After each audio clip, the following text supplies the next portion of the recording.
règle concernant la Pâque. Le Seigneur dit à Moïse, « Consacre-moi tout premier-né en Israël.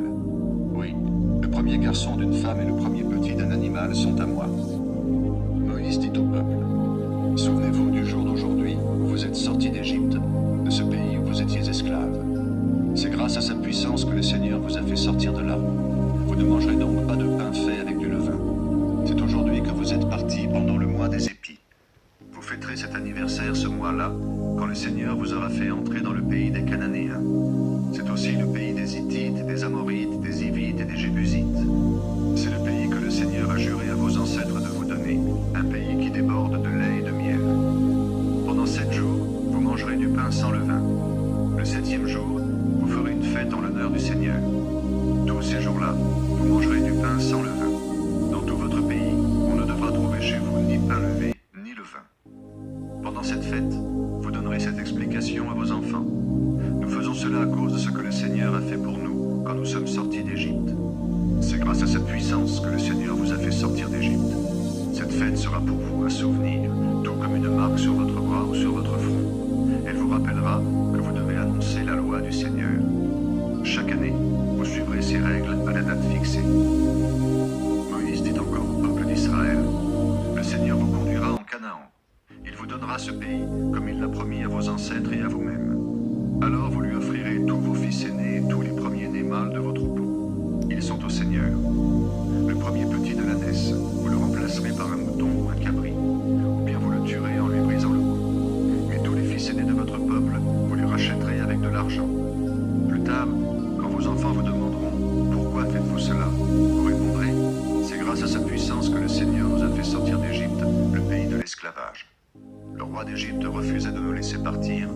Alors le Seigneur a fait mourir tous les premiers-nés de son pays, les premiers-nés des hommes et ceux des animaux. C'est pourquoi nous offrons en sacrifice au Seigneur tous les premiers-nés mâles des animaux, et nous rachetons tous nos fils aînés. Ces sacrifices seront pour vous un souvenir, tout comme une marque sur votre bras ou sur votre front. Ils vous rappelleront ceci, c'est le Seigneur qui nous a fait sortir d'Égypte grâce à sa puissance. Dieu lui-même marche devant son peuple. Quand le roi d'Égypte laisse partir les Israélites, Dieu ne leur fait pas prendre le chemin du pays des Philistins. Pourtant, c'est le plus direct. En effet, il pense, en voyant les combats à mener, le peuple va peut-être regretter son départ et revenir en Égypte. C'est pourquoi Dieu détourne les Israélites vers le désert de la mer des roseaux. Il quitte l'Égypte en bon ordre. Moïse emporte avec lui les os de Joseph, parce que celui-ci a dit aux Israélites, « Dieu agira sûrement pour vous aider. Jurez-moi d'emporter mes os avec vous. » Les Israélites quittent Sukkot. Ils dressent leur tente à Étam, au bord du désert. Le Seigneur lui-même marche devant eux. Le jour, il se tient dans une colonne de fumée pour leur montrer la route. La nuit, il se tient dans une colonne de feu pour les éclairer. La colonne de fumée pendant le jour et la colonne de feu pendant la nuit avancent toujours devant le peuple.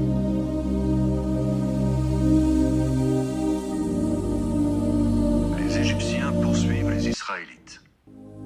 Le Seigneur dit à Moïse, « Commande aux Israélites de revenir camper devant Pi-Hahiroth, entre Migdol et la mer des roseaux. Vous installerez votre camp à cet endroit, en face de Baal-Séphon, près de la mer. Le roi d'Égypte dira de vous, les Israélites se sont perdus dans le pays, le désert est devenu pour eux comme une prison. Je fermerai le cœur du roi, et il vous poursuivra. Alors je montrerai ma gloire en l'écrasant, lui et toute son armée. Par là, les Égyptiens sauront que le Seigneur, c'est moi. » Les Israélites obéissent à cet ordre.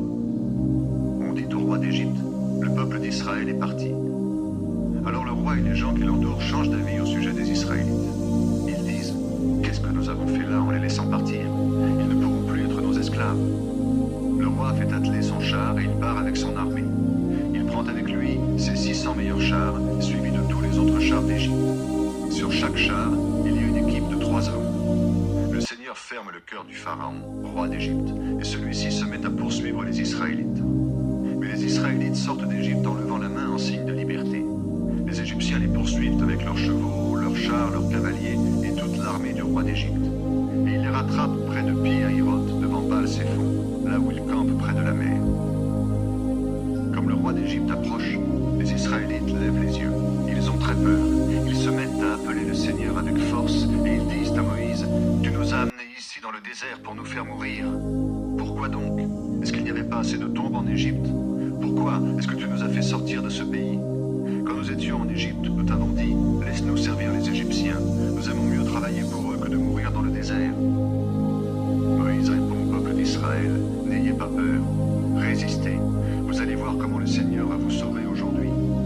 En effet, les Égyptiens que vous voyez maintenant, vous ne les verrez plus jamais.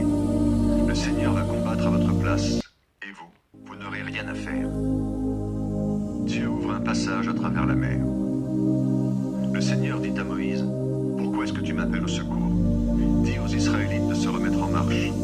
Toi, prends ton bâton et lève-le sur la mer. Ouvre ainsi un passage pour que les Israélites avancent au milieu de la mer sur un chemin sec. Et moi, je fermerai le cœur des Égyptiens pour qu'ils vous suivent dans la mer. Je montrerai ma gloire en écrasant le roi d'Égypte et toute son armée, ses chars et ses cavaliers. Oui, cette défaite du roi d'Égypte, de ses chars et de ses cavaliers, montrera ma gloire. Ainsi, les Égyptiens sauront que le Seigneur, c'est moi. L'ange de Dieu qui marchait devant les Israélites va se placer derrière eux. La colonne de fumée qui était devant eux passe aussi derrière eux. Elle vient se placer entre le camp des Égyptiens et le camp des Israélites. Du côté des Égyptiens, le nuage de fumée est sombre, mais du côté des Israélites, il éclaire la nuit. C'est pourquoi les Égyptiens et les Israélites ne peuvent pas s'approcher les uns des autres pendant toute la nuit. Moïse lève sa main sur la mer. Toute la nuit, le Seigneur envoie de l'est un grand vent qui fait reculer la mer. La mer s'ouvre et il y a un chemin sec. Les Israélites avancent sur le chemin sec au milieu de la mer. L'eau forme comme un grand mur à leur droite et à leur gauche. Les Égyptiens suivent les Israélites. Tous les chevaux du roi d'Égypte, ses chars et ses cavaliers entrent derrière eux au milieu de la mer. Vers la fin de la nuit, le Seigneur, qui est dans la colonne de feu et de fumée, regarde le camp des Égyptiens et il met le désordre dans leur armée. Il bloque les roues de leurs chars qui n'arrivent plus à avancer. Alors, les Égyptiens disent, fuyons loin des Israélites, parce que le Seigneur combat avec eux contre nous. Le Seigneur dit à Moïse, lève ta main sur la mer. L'eau va revenir sur les Égyptiens, sur leurs chars et sur leurs cavaliers. Moïse lève la main sur la mer et au lever du jour, elle reprend sa place comme avant. Les Égyptiens qui fuient se trouvent tout à coup devant la mer et le Seigneur les fait tomber dedans. L'eau arrive sur les chars, les cavaliers et sur toute l'armée du roi d'Égypte. Tous ceux qui sont entrés dans la mer derrière les Israélites se noient. Mais les Israélites ont traversé la mer sur un chemin sec. L'eau a formé comme un grand mur à leur droite et à leur gauche. Ce jour-là, le Seigneur sauve les Israélites du pouvoir des Égyptiens. Les Israélites voient les corps des Égyptiens au bord de la mer.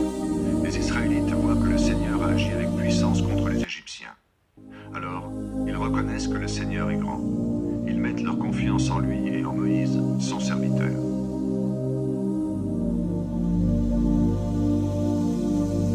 Moïse et les Israélites chantent la victoire. Alors, avec les Israélites, Moïse chante pour le Seigneur. Voici ce chant. Je veux chanter pour le Seigneur. Il a remporté de grandes victoires. Il a jeté à la mer chevaux et cavaliers. Ma force et mon chant, c'est le Seigneur. Il m'a sauvé. Il est mon Dieu. Je veux chanter pour lui. Il est le Dieu de mon Père. Je veux chanter sa grandeur. Le Seigneur est un combattant. Il mérite bien son nom, le Seigneur. Il a jeté à la mer les chars et l'armée du roi d'Égypte. Ses meilleurs officiers sont tombés dans la mer des roseaux. Ils ont coulé au fond de l'eau comme des pierres, et la mer les a couverts. Ta main droite, Seigneur, magnifique de puissance, ta main droite, Seigneur, écrase tes ennemis. Tu es vraiment grand, tu renverses tes adversaires. Quand tu es en colère, tu ressembles à un feu, et tes ennemis sont brûlés comme de la paille. Tu as soufflé avec force, et l'eau s'est rassemblée. De chaque côté, comme un mur, les vagues se sont dressées, l'eau profonde s'est durcie au cœur de la mer. Nos ennemis ont dit, courons vite derrière eux, nous les rattraperons, nous partagerons leurs biens et nous en aurons trop. Avec nos épées, nous les vaincrons. Mais toi, Seigneur, tu as soufflé, et grâce à ton souffle, la mer les a couverts.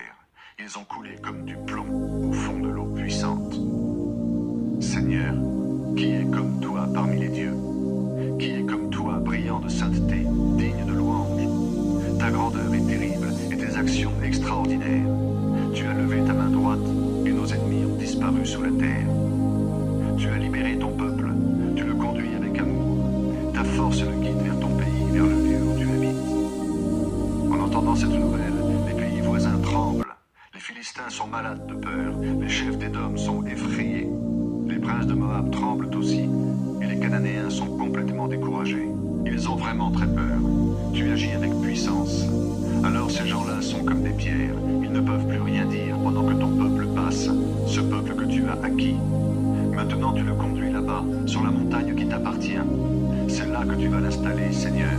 C'est le lieu que tu as préparé pour y habiter, le lieu saint que tu as établi toi-même. Seigneur, tu es roi pour toujours. Quand les chevaux du roi d'Égypte, ses chars et ses cavaliers sont entrés dans la mer, le Seigneur a fait revenir sur eux l'eau de la mer. Au contraire, les Israélites ont avancé sur un chemin sec au milieu de la mer. Alors la prophétesse Myriam, sœur d'Aaron, prend son tambourin.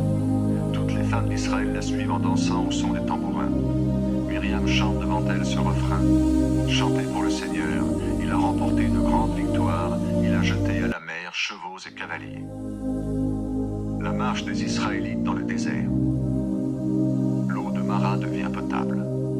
Moïse fait partir les Israélites de la mer des roseaux, et ils vont vers le désert de Chour. Ils marchent 3 jours dans le désert, et ils ne trouvent pas d'eau. Ils arrivent à Mara, où il y a de l'eau. Mais ils ne peuvent pas la boire, parce qu'elle est amère. Le nom de Mara, qui veut dire amère, vient de là. Le peuple parle contre Moïse en disant « Qu'est-ce que nous allons boire ?» Moïse prie le Seigneur avec force, et le Seigneur lui montre un morceau de bois. Moïse le jette dans l'eau, et l'eau devient potable. C'est à cet endroit que le Seigneur a donné des lois et des règles aux Israélites. C'est aussi à Mara qu'il a voulu voir ce qu'il valait. Le Seigneur leur dit « J'ai frappé les Égyptiens de plusieurs maladies. Mais vous, obéissez-moi vraiment, à moi, le Seigneur votre Dieu. Faites ce qui est juste à mes yeux. Écoutez mes commandements, respectez toutes mes lois. Alors si vous faites tout cela, je ne vous enverrai aucune de ces maladies. Oui, celui qui vous guérit, le Seigneur, c'est moi. » Les Israélites arrivent à Élim. Là, il y a 12 sources et 70 palmiers. Ils campent là, près de l'eau.